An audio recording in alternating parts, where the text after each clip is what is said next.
guys, welcome to the Parrot project. Welcome to the second part to our 3-part series in regards to diet. If you haven't already, go check out the first one, which we go through what's in a parrot diet, I guess, and what's good for a parrot in terms of their diet right now. Second part, I really want to talk through about how do we get the parrot onto that diet. Now, I do have Lucas, the Indian ringneck, in the room, so he might be chirping and flying around. I like to expose him to all different things that I'm doing on a day-to-day basis. So I do apologize if there's a little bit of over-vocalization, but we'll try and work over that. Today we'll talk about our conversion of parrots onto a better diet. Now, there's a few things that I want to go through. So first off is what you need to do before you start conversion, the things you need to convert, and how to do it, and then I guess what's the next steps after you get them onto it.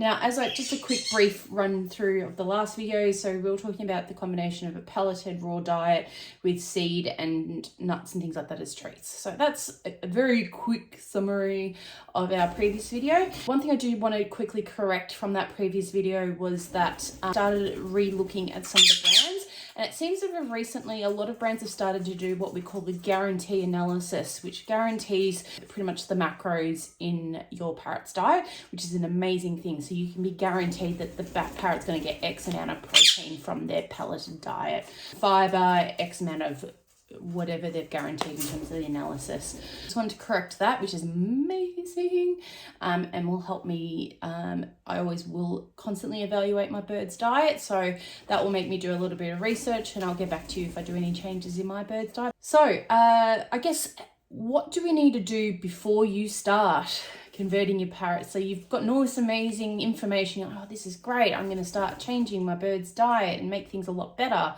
Going to help behaviors and all that sort of thing.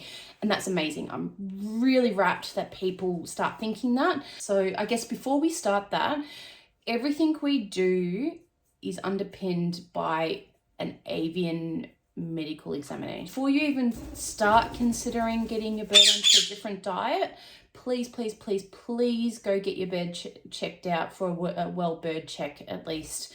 Even if you think that they're perfectly healthy, please get bloods done, all those sorts of things that can actually help in terms of assessing whether or not they've got underlying organ issues and things like that.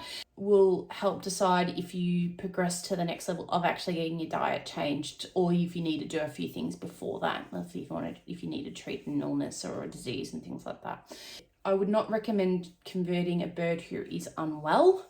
But that's something to discuss with your avian vet. But as a general rule, if your bird's suffering from a general illness that's treatable by antibiotics or antifungals or any of those sorts of things, probably wouldn't advise converting them at that particular time until the avian vet is given that all clear. But once again, I'm not a vet. Big disclaimer, not a vet. Please go see your avian vet and get clearance to make sure that your bird is okay. Oh, hi, Lucas. Lucas is just up on my little light ring. Hi, buddy. We're, oh man, I wish I could video this. You're so cute. Yes, you are. I wish I could get you to step up for me. Yes, avian vet, biggest, and someone you trust, somebody you know will do the bird right. So a well bird examination, generally speaking, involves a physical examination, a fecal test, so looking at their poop under a microscope. Ideally, for baseline, to get an idea, is full blood panel, so including what we call a full blood count, biochemistry, and anything else that the avian vet may recommend.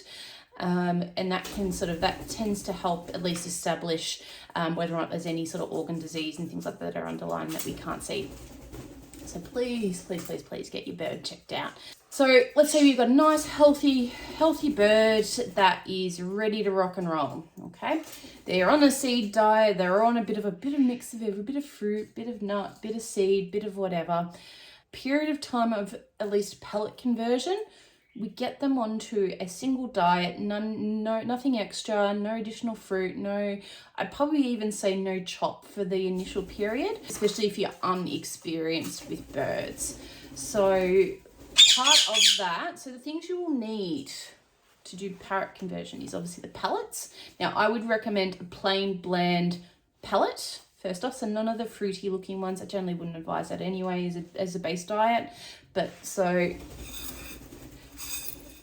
just base diet, like very plain, probably the maintenance style pellets, so those sorts of things, or whatever the base diet is, and for the recommended for your parrot. So you'll need the pellets, you'll need the bird's seed that they normally have. Okay, so we don't want to go full on and change seeds and things like that. So the seed that the bird is currently on, plus the pellet. You will need a scale, so your kitchen scales that measure in grams. Okay, because birds are not your weights. Like, it's not going to measure it. So the things you use for a kitchen scale, so you can get them from sort of like your local, in Australia, from Kmart, Target, those sorts of things. Invest in one of those overall.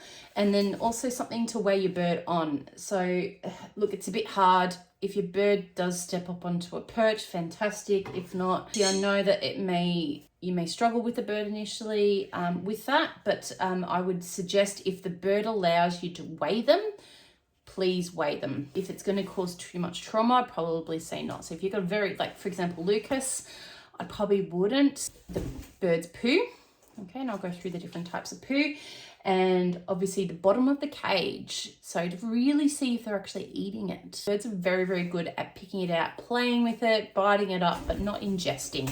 So it might look like you see, I know, little budgie in the food bowl, and he's eating it, fantastic. No, just maybe crumbling it up and then dropping it on the floor and not actually ingesting it. So weight of the bird and also their stools tells us a whole lot in terms of whether or not they're ingesting it. Those are some of the tools that you'll need on a day-to-day basis. Now, with stools, birds poop, so there's a couple of components to birds poop, and I might be going a little too far with this, but just a general. So we've got the urine, we've got something called the urates. Now, in humans, our kidneys do this for us. We don't excrete this aspect, but birds do, okay?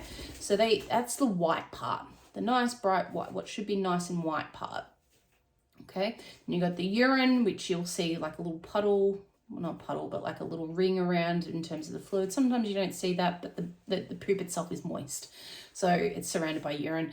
And then you've got the actual stool itself, so the actual poo. So it's a 3-part thing. It all comes out the same way. It all comes out the same hole. Now, birds that are on seed diets generally have a very dark green looking poop. Okay. Once again, this is something that if you're concerned about your bird's poo, you need to go see your avian vet. You can do a quick Google about what is normal looking poo. I might just do a couple of shorts to show you what normal poop looks like versus I'll try and see if I can find unusual poop. Turning from like a dark green to an olive baby poo green to a pale sort of tanned color. So that's kind of the progression from what I've seen and experienced. And this is why we want to have plain colored pellets. So if you have the fruity colors, you can't tell.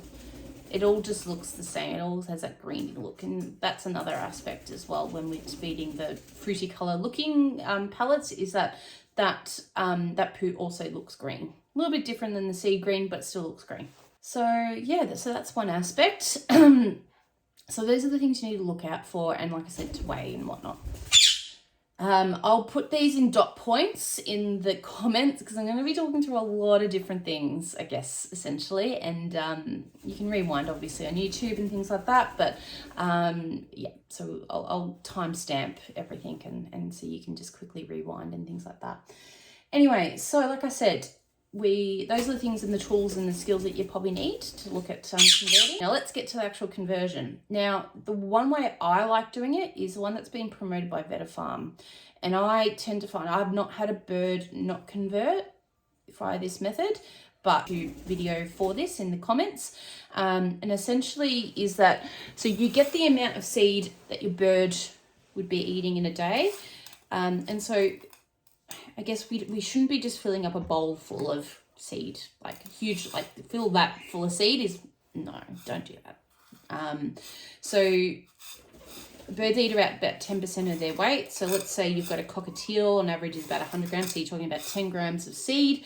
Let's say, so probably 10 to 20 grams of seed.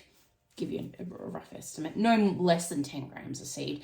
But if you're unsure, just put a little bit extra in there. Now, you get that seed, pop it into a bowl. Then you get the same amount from that seed with the same of the pellets, okay? So the pellets that we were talking about, the pellets, you put that in there as well, okay? So you have them all nicely sitting together. I don't feed my birds seed very often, so I don't have it in here, but that's what you put into. Now, this is the important part.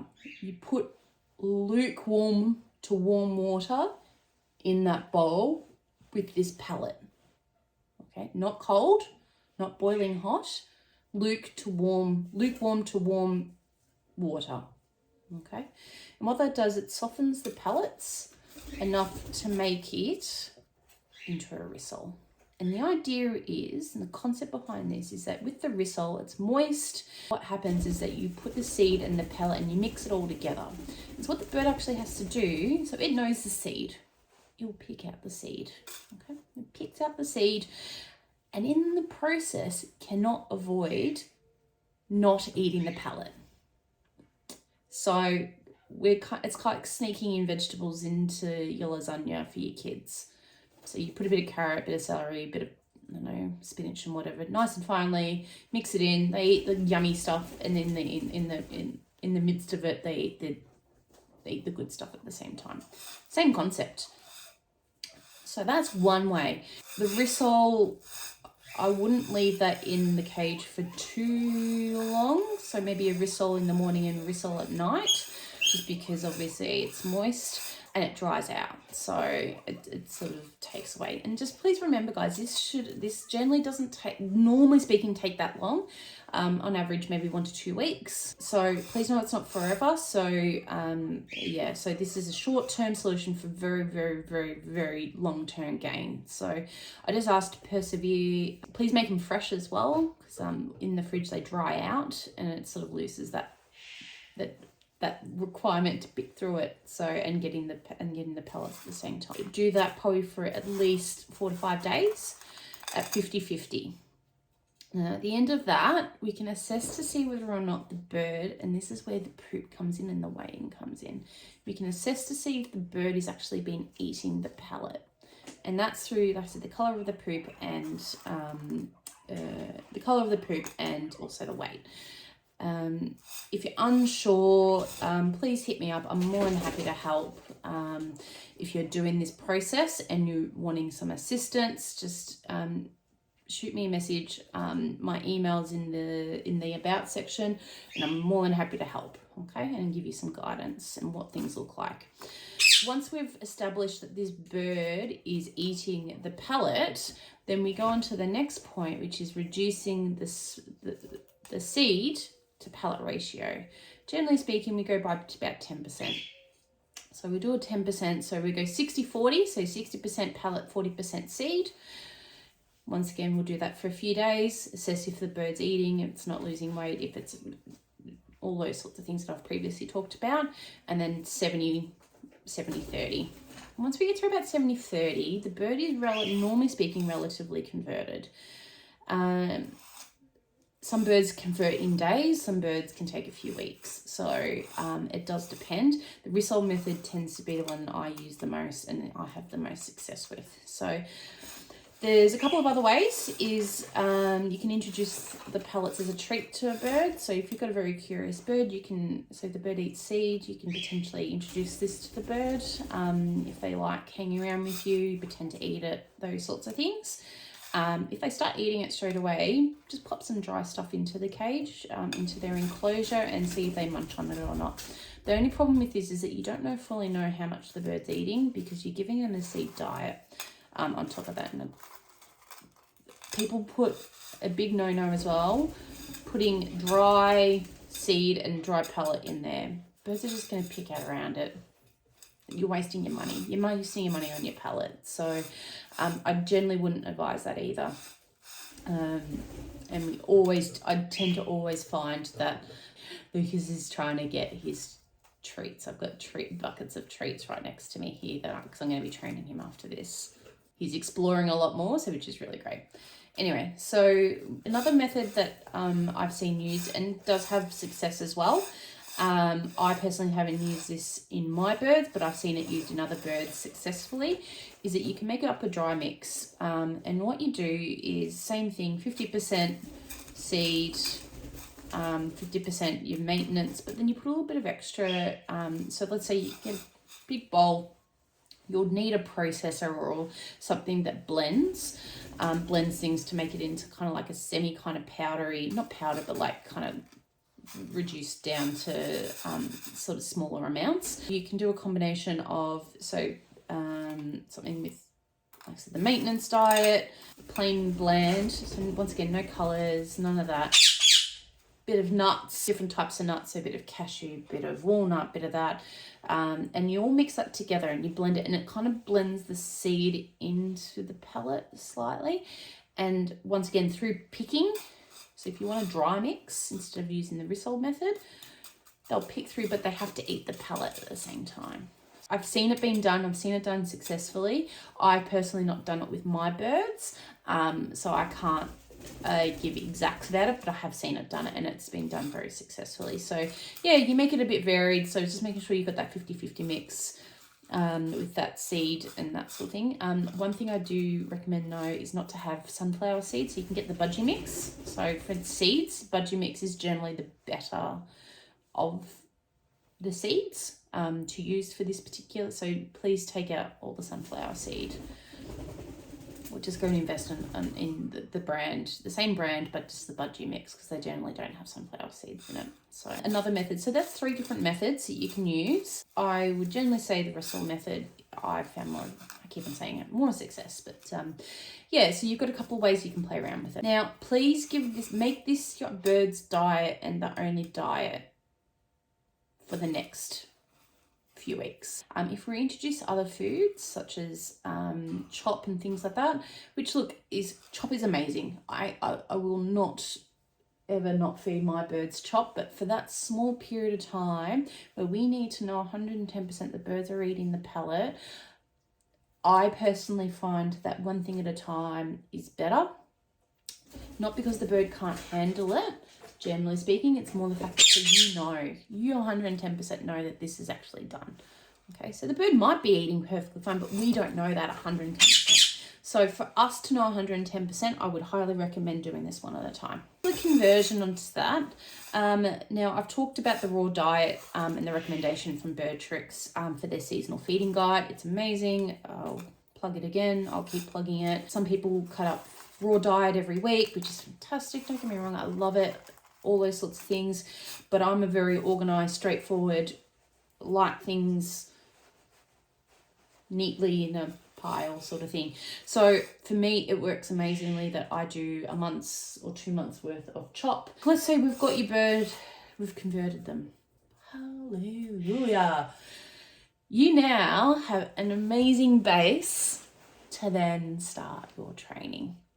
And so from here onwards, we do not offer seed, nuts, or seed and nuts mostly, as a base diet on any level. It is purely for your training, or if you feel like the bird needs a little bit more fat. So that should be your base diet from there onwards. And I've talked about how I feed my birds. Everyone does it differently, depending on the circumstances. There have been some people who state that they have less hormone issues if they feed morning and night, so you don't allow the bird to eat during the day, and that's where they get their food from reward and working for it. I personally don't have many hormone issues in my flock. Don't get me wrong, my parrot George he's a hormonal bird. Mostly he's a neglected parrot. They're always wanting some. This is going to be your base for your next adventures with training with your parrot.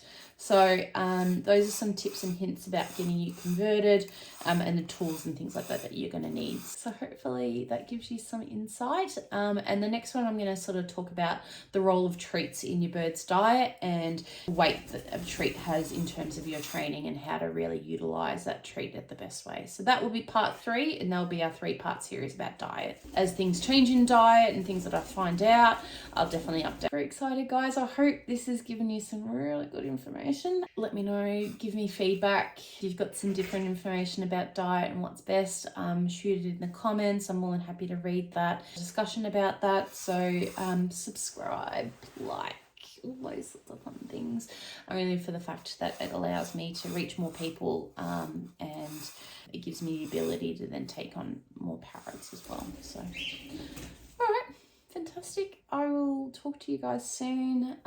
Also, just so you know, I've got a TikTok. It's mostly for the lols. I will put the link into the chat as well for that. So all right, have a good one, guys, and I'll hopefully speak to you soon.